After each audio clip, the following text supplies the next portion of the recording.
Naxçıvan Beynəlxalq Hava Limanında yeniyetmə qıza qarşı xuliqanlıq edən şəxs məsuliyyətə cəlb edilib. Baku Post AS Qafqaz İnfoya istinadən xəbər verir ki, hadisə bir neçə gün əvvəl aeroportun daxilində baş verib.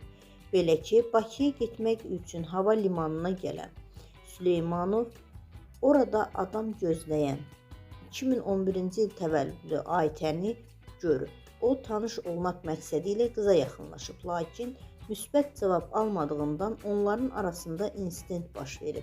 Süleymanov qızın telefonla kiminləsə danışmaq istədiyini görərək ona hücum edib və mobil cihazı əlindən almağa çalışıb. Aytənin orada işləyən şəxslərdən kömək istəməsindən sonra həmin şəxs saxlanılıb.